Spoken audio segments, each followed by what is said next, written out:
Hey guys, welcome back. Halo Epitaph has officially released, and with it, the Didact has finally returned, and we have a lot to talk about, to put it lightly. Spoilers ahead, as expected. Now, this book is absolutely nothing like what I expected it to be at all. All my expectations and my thoughts going into it were either, well, at most partially right, and at the least absolutely flat out incorrect. And I mean that in both a very good and sometimes disappointing way. The writing quality is excellent. Kelly Gay is an incredible author. We've had some amazing books from her so far, and Halo Epitaph is just another one of those. The character writing in particular, sublime, absolutely excellent. There are some sections in this book that have given me chills like no other Halo book since the Forerunner trilogy, and that should allude to a few things that we're going to dive into very soon. There are some character interactions in this book that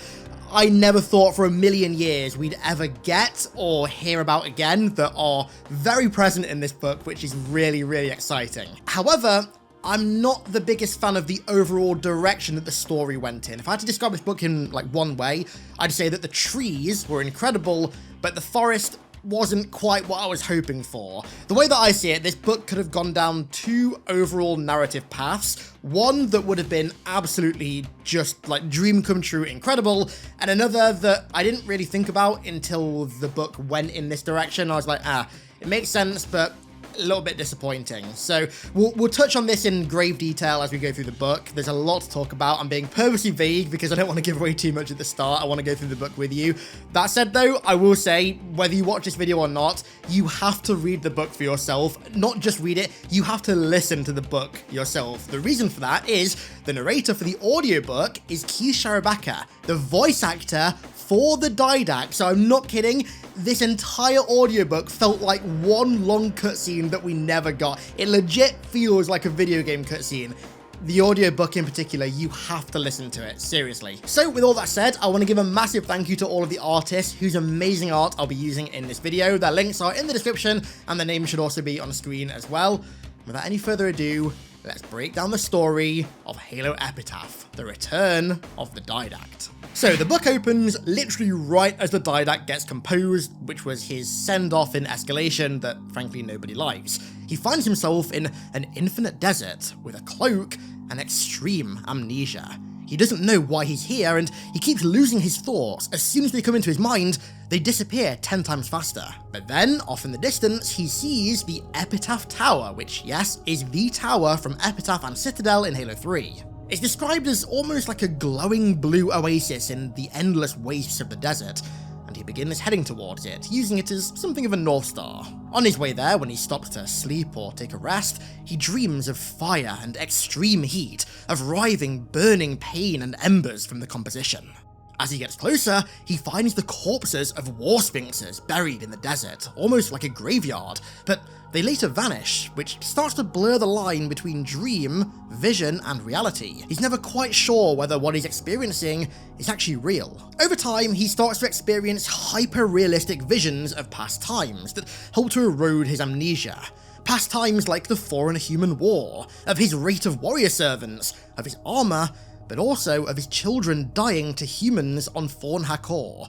The way this is presented, and it extends throughout the book, almost feels like PTSD. It feels like him facing the many, many events that he's been a part of over his life and kind of coming to terms with the damage that they've done to him. These visions continue. At one point, the dunes he's walking over give way and he falls into what appears to be a cryptum, which is where he sees more visions of the Forerunner human war, of Churum Hakor, the human capital where the final battle took place, of human POWs and Forthensho, the Lord of Admirals, the leader of the humans, and then of the reality of that war, that the humans had also been fighting the Flood, which at the time the Forerunners had no idea about. And then, once again, he witnesses the Lord of Admirals and the rest of the humans' composition. He then sees the Primordial again in its time lock on Churum Hakor before it was freed. Then Faber in the Council Chamber on Maithrillian, debating the Flood with him, and the great Halo vs Shield World debate that caused the Forerunner Ecumene to turn against the Didact and strip him of rank and title, and send him into exile in the very cryptum that he finds himself in now. He then sees Promethean soldiers moving through the fog, one of which he destroys with his hand, only to reveal its orange skull, reminding him of his Promethean nights and plunging him back into his memories. This set of memories begin during the story of Krypton with Bornsteller, Chakas, and Ryza, their time on Cherum Hakor, their freeing of the Primordial, the extinction of Thorn Hakor, the Prophet's rebellion and the subsequent Halo firing that put that rebellion down on their home planet of Janjaquan, his capture by Faber and his exile into the Burn, and finally, of his mental torture by the Gravemind and the long-term effect that torture has had on him. Now, I'm going to warn you beforehand, a lot of the early parts of this book are essentially retellings of events from the Forerunner trilogy. Basically, to me at least, it seemed like a way of catching people up on that story who maybe haven't read that trilogy in a long time or haven't read it at all.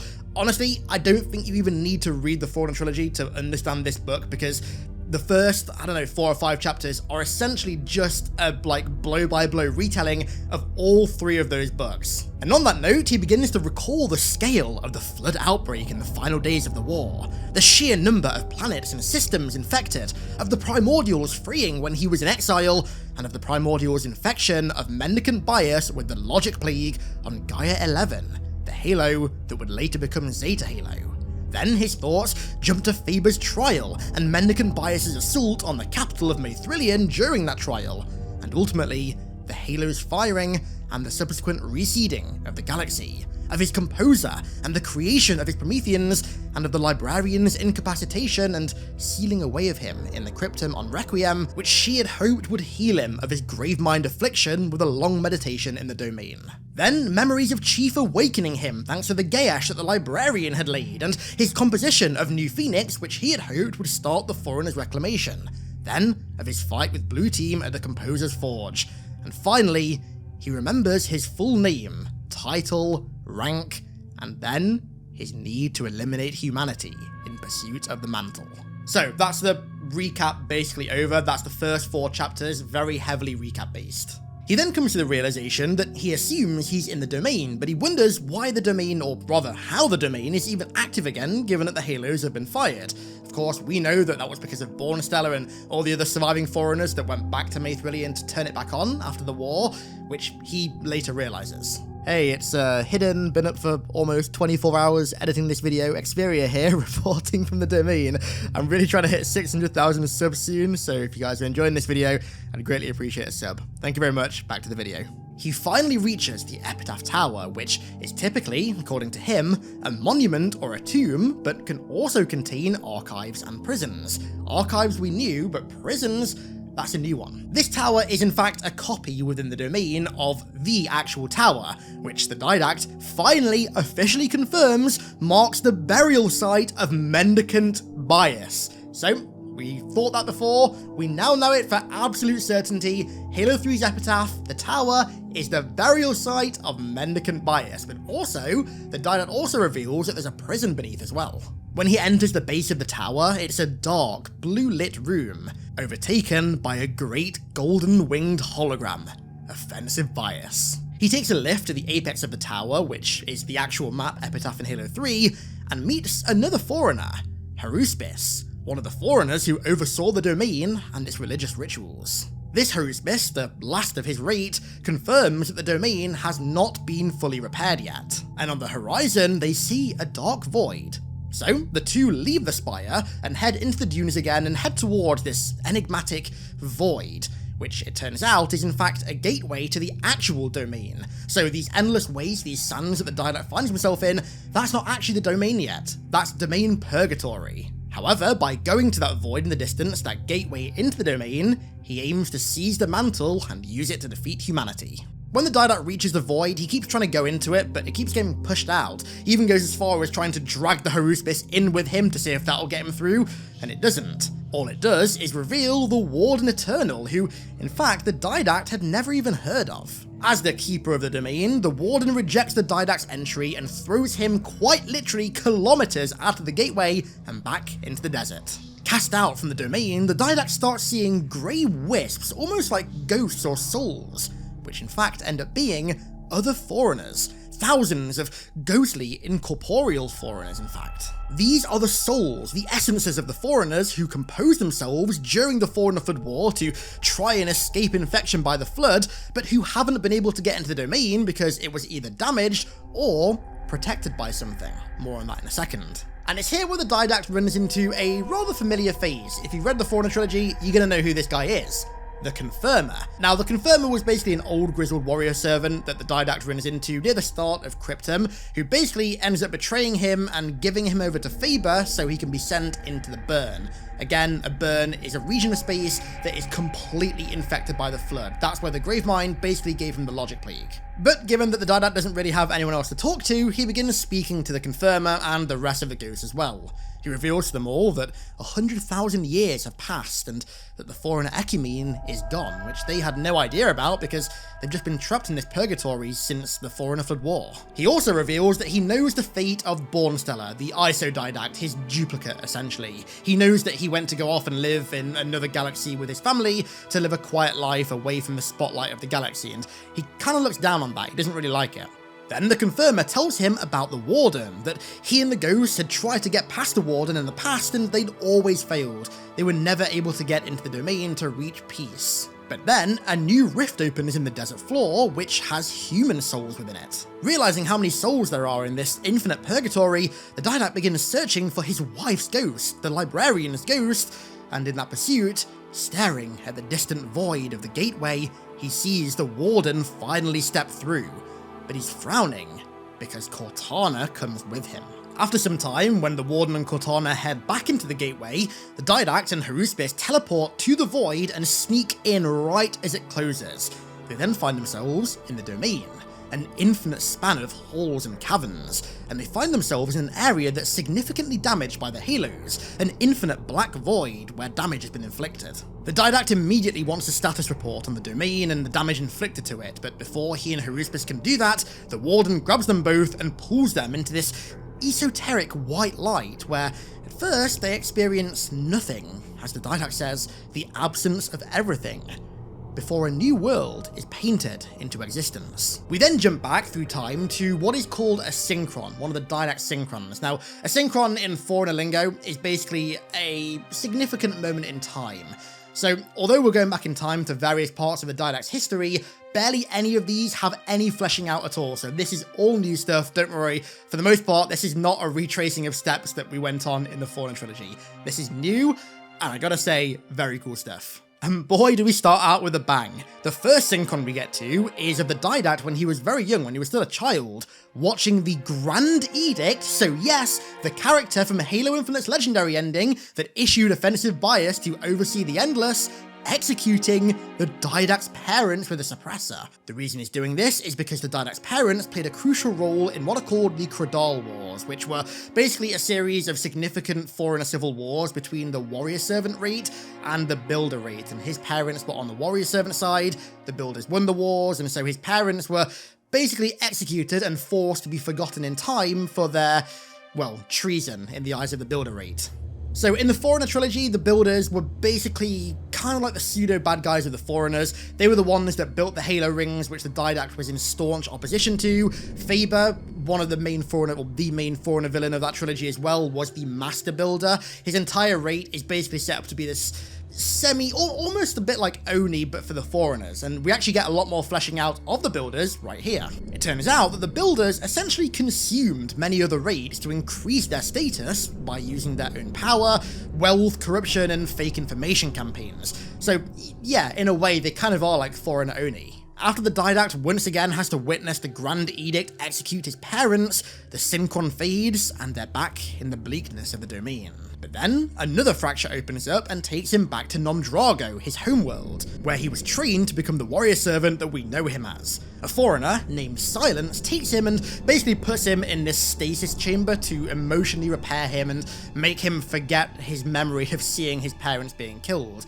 and then his warrior servant training formally begins. He then meets a foreigner by the name of Bitterness, who, it turns out, was in fact the leader of the warrior servants in the Cradal Wars that his parents fought in, and it's this warrior servant who gives the Didact the name of Shadow of Sundered Star. The Didact was then trained in Bitterness's mansion by Silence, spurred on by the will to become so powerful that the Builders, the ones who killed his parents, would need him. We see some of this training, but then he's pulled once again back into reality in the domain, and he ponders why Cortana even needs the domain. To heal. But the power of the domain was to be his and his alone, no compromises, especially for a human AI. Ejected from the domain, the Didact once again treks back to the tower, back to its apex, until the gateway is once again opened. But the Didact can't run there in time. He needs the Haruspis to teach him how to teleport within this domain. The man just doesn't have the stamina that he used to, poor guy.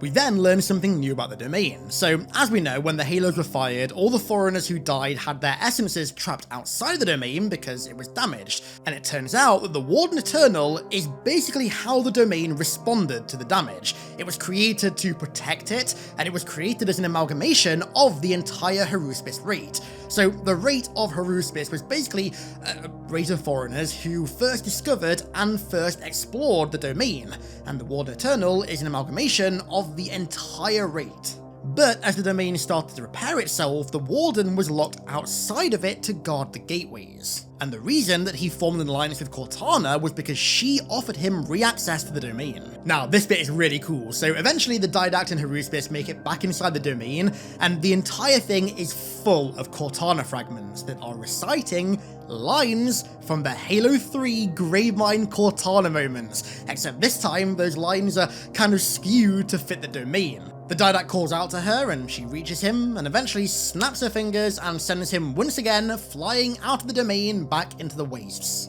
On his way once again back to the tower, he visits the rift with human essences in. It turns out that the essences here are the humans that he composed at New Phoenix in Halo 4, on Omega Halo at the end of the Foreigner Flood War, and also hundreds of thousands of essences from Charum Hakor at the end of the Human Foreigner War. And they all gang up on him, starting to hit and stab him. He passes out or something, and then after a while he awakes and the ghosts are still there, but they're not attacking him anymore. However, one ghost in particular makes his way through the crowd and presents himself. The ghost of Fourth Ensho, the human Lord of Admirals. After some talk, Fourth Ensho shows the Didact a vision of a guardian rising from beneath a human city, which kills 63 million people supposedly. This is the work of Cortana. He then takes him into a Guardian's local network, which is almost like a digitized reality, where the Guardian's controlling AI resides, and of course, this AI is again Cortana.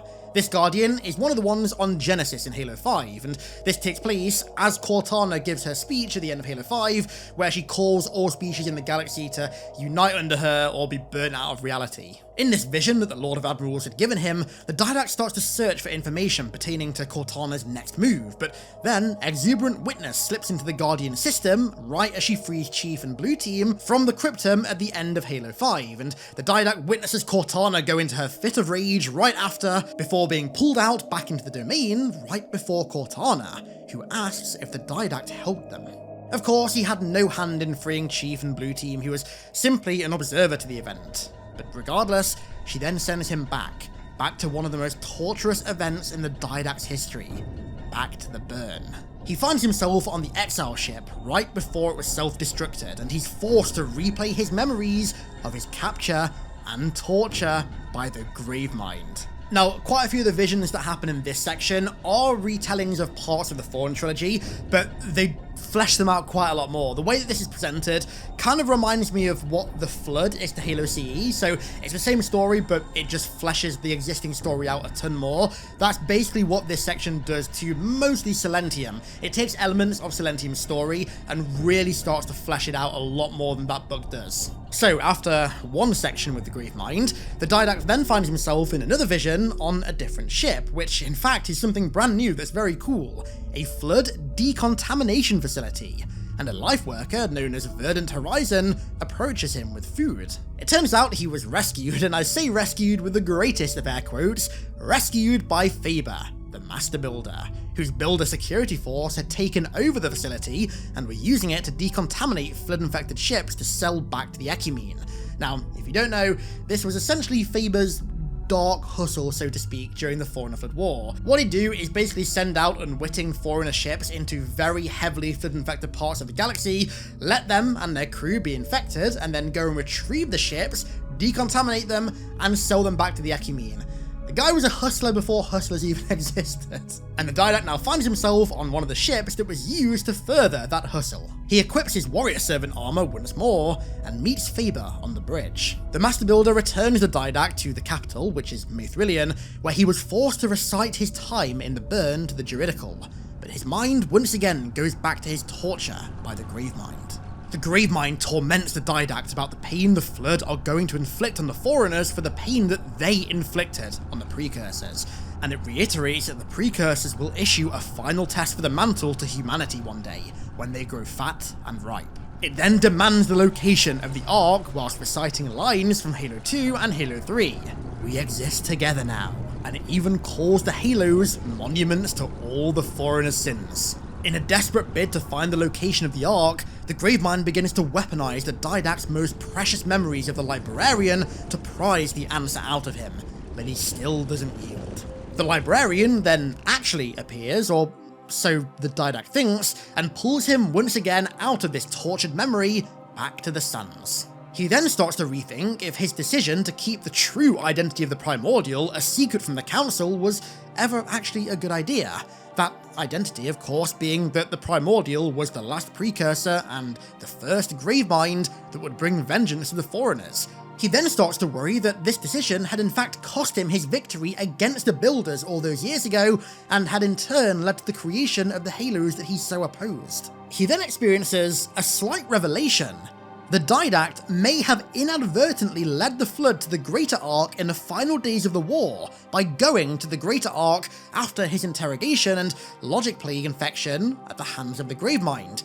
But at the end of the day, he didn't even care anymore, because doing so spited Faber. He then gets a vision of how the Gravemind also tortured Faber, using the dead, infected bodies and the cries and wails of Faber's wives and children to coerce him. There's a lot of talk here about the significant damage that the Gravemind did to the Primordial during that interrogation and logic plague infection. At one point, he even says that he doesn't even know where the Didact ends and the Gravemind begins within him. If you didn't know, the reason for his insanity in Halo 4 in particular was because of this logic plague. The Didact essentially has the logic plague in Halo 4. It then turns out that the Librarian left the Didact a galactic cartographer so that once he awoke from his cryptum, supposedly healed, he could help the humans find the Foreigners' relics and help them claim the mantle, defeat the Precursor's final test, and rule the galaxy with peace. But of course, because the Halos were fired, the domain was burned, and so the Didact never healed in his cryptum.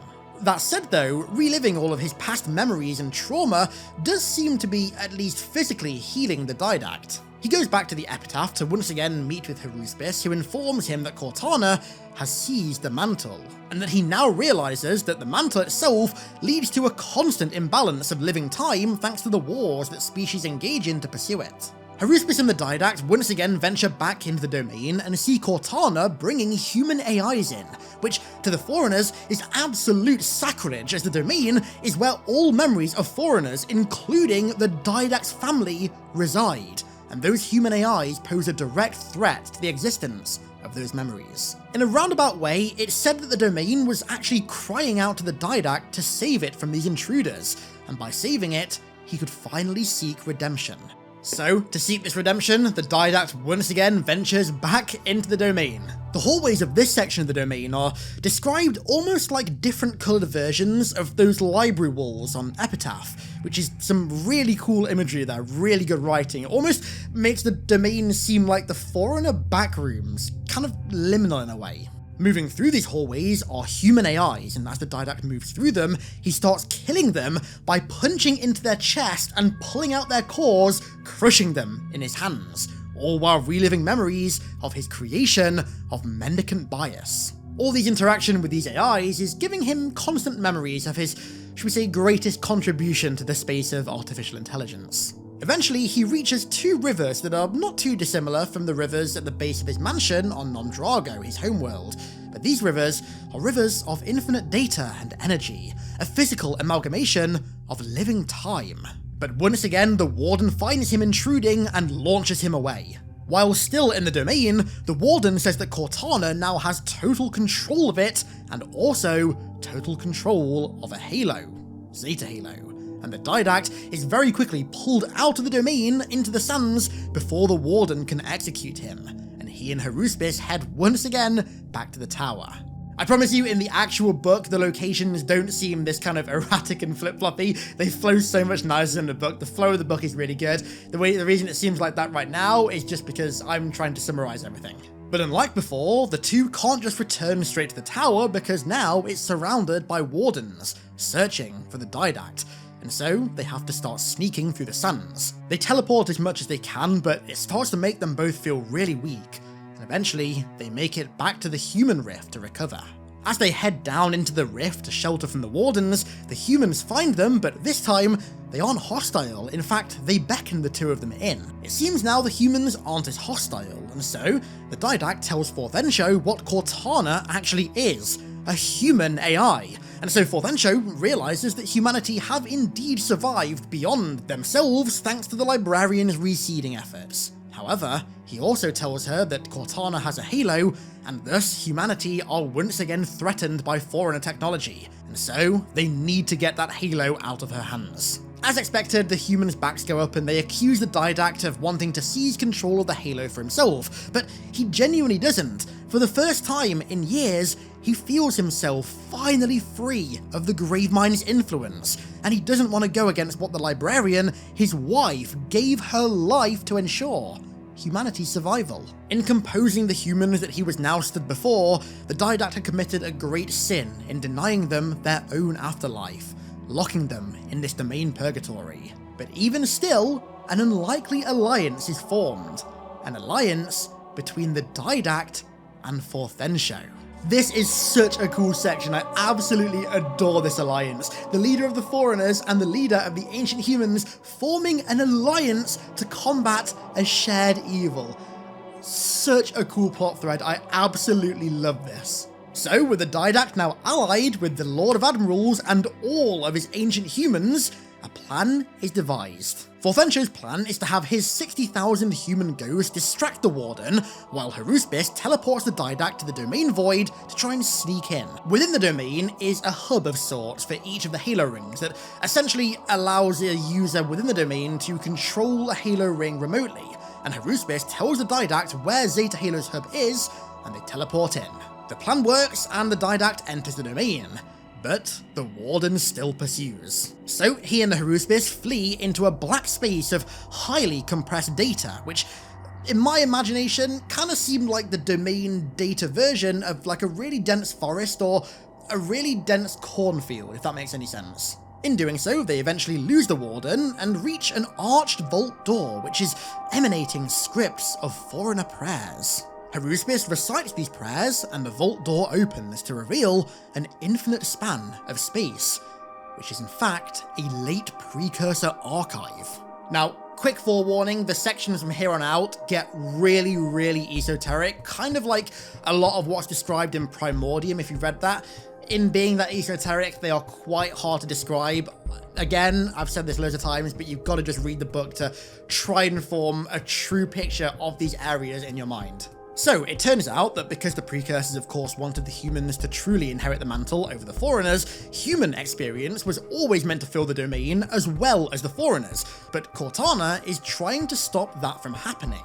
For the domain to heal itself, it needs new experiences, but because the Warden had denied anybody new, for example like the foreigners that were trapped in the sands of purgatory into the domain, it prevented it from healing. Had the Warden not done that, and had the domain been allowed to heal with the presence of all of these new essences, well, it would have been much better fit to combat Cortana's intrusion. So the plan then morphs into opening the gateway in the void to allow all of the essences in the sand to enter and heal the domain.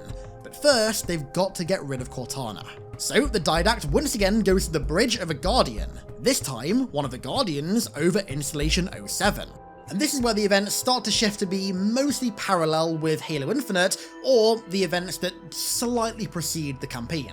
Now, it turns out the Guardian that the Didact was on above Installation 07 was actually going to be one of the ones that was going to get sent to Doizak, which, as we know, destroyed the Brute's homeworld. So he uses its network channels to jump to Zeta Halo's communication terminal and project a physical representation of his essence into the Silent Auditorium. He then jumps to the conservatory to speak to Despondent Pyre, but Cortana appears and he grabs her by the throat, but it doesn't affect her at all.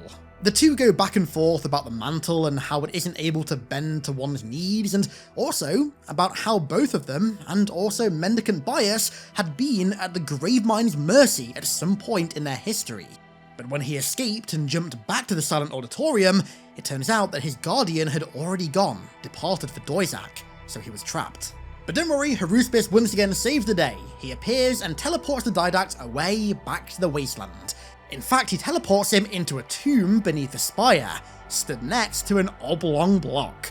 This block is the tomb of Mendicant Bias. Of course, the Didact had failed to lure Cortana away from Zeta Halo.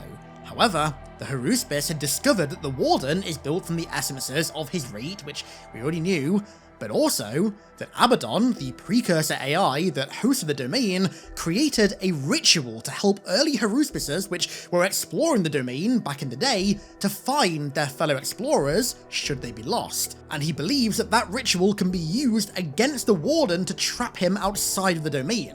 However, that ritual wasn't all that Haruspis had found. He also discovered the hilt of a sword, which he gives to the Didact. Now, this hilt generates a quantum blade which can be used to kill things in the domain.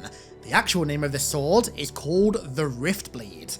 And so, Riftblade in hand, looking at the tomb of Mendicant Bias, the Didact says that he's ready for one final battle, one that should help him seek atonement. The Haruspis draws an eld symbol, a mantle symbol, into the sand on the floor, and ancient human ghosts surround it, alongside foreigner ghosts as well, including the Confirmer, his betrayer, all there to offer aid if need be. After all this time, the Didact's former enemies and betrayer are now united behind him. Stood beside the seal of the mantle on the floor, the Haruspis begins reciting the ritual, and the Wardens are all baited in and trapped on top of the seal.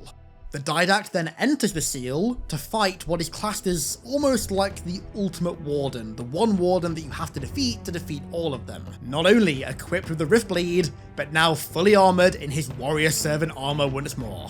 The Didact and the Warden then engage in what can only be described as one of the coolest sounding sword duels in the history of Halo. Like, full stop. This is one of those sections that you absolutely need to read for yourself, because no matter what I do, I can assure you I will not do it justice. After a long and arduous fight, the Didact eventually plunges the Riftblade into the Warden's chest and severs the Warden's head in two before he can escape. This means that the Warden Eternal is now officially, for good, dead, but also puts an end to the Haruspis rate for good, whilst closing all the gateways from the domain to the physical world, preventing anything else from accessing it. The Haruspis that recited the ritual is now the last living Haruspis in existence, and after a long period of grieving, he and the Didact then go to the human rift and prepare the human souls for admission into the domain. At long last, they can finally find peace. Now, in beginning to sever the domain's connection to all of the gateways in the physical realm, its link to Zeta Halo was destroyed, so it seems as though they aren't going to be able to stop Cortana. However, the Haruspis has a way around that. Something known as neural transmission, which involves crossing alternate realities to achieve a near instantaneous rate of travel.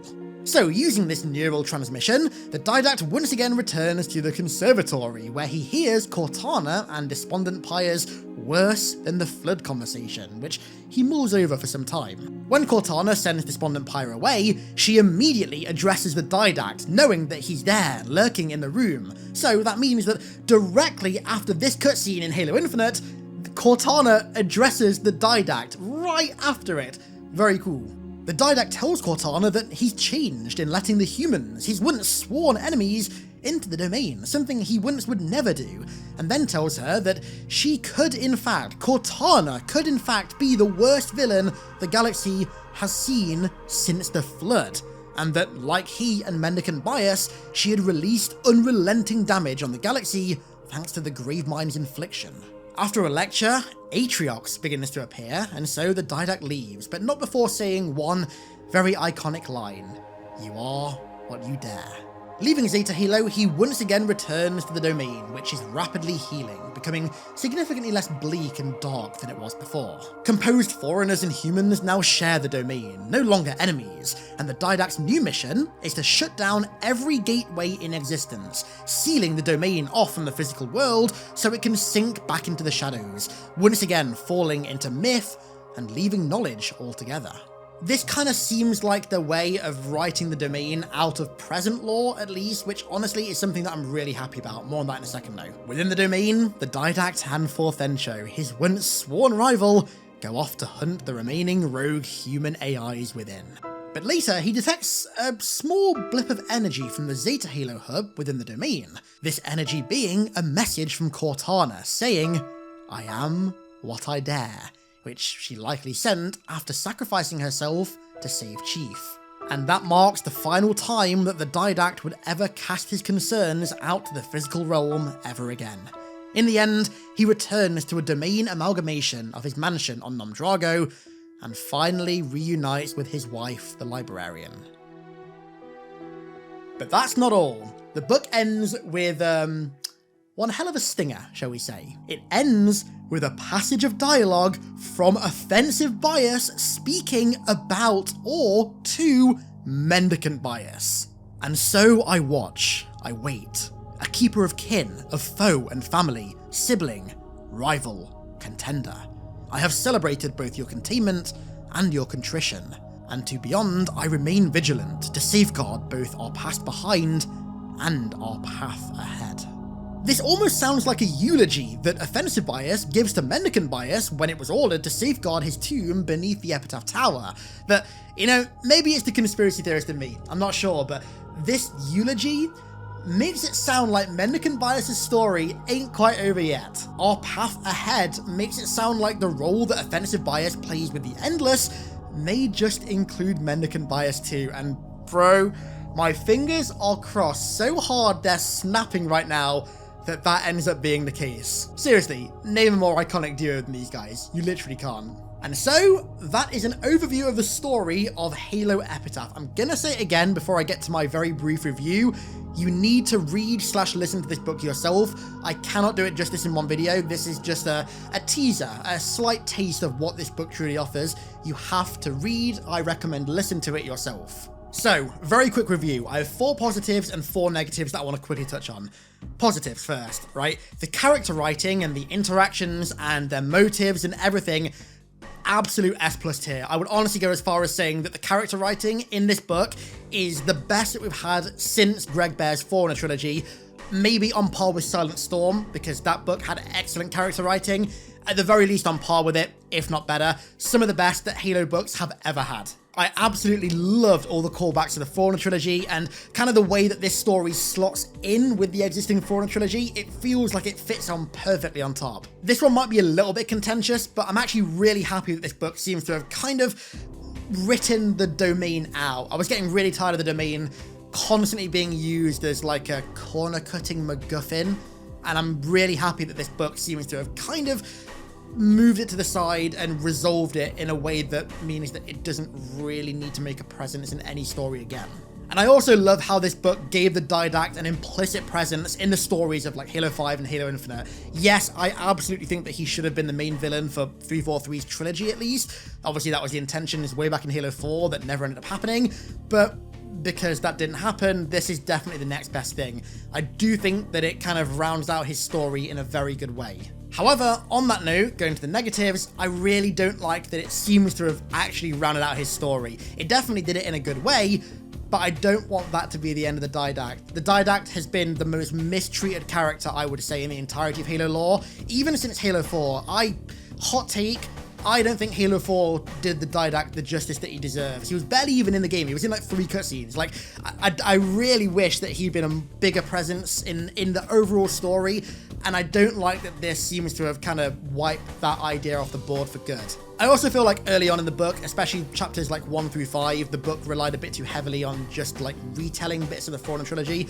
I get that the idea of that was to catch people up who haven't read the books, but I wish they hadn't focused on that too much. Going back to what I said right at the start of the video about not being the biggest fan of the overall direction of the story, I'm a little bit disappointed that they tied the Didact's final story in with the Created and not with like Mendicant Bias and Offensive Bias more. I wish they'd gone in the kind of direction of Mendicant Bias's Atonement and the Endless, and Offensive Bias more so than focusing on Cortana and the Warden and using the Didact's final story to kind of like fill in the gaps in the story that those elements had. And I also am not a fan of how little presence Mendicant Bias had in this. I was really hoping, especially given the location, right? The Epitaph Tower.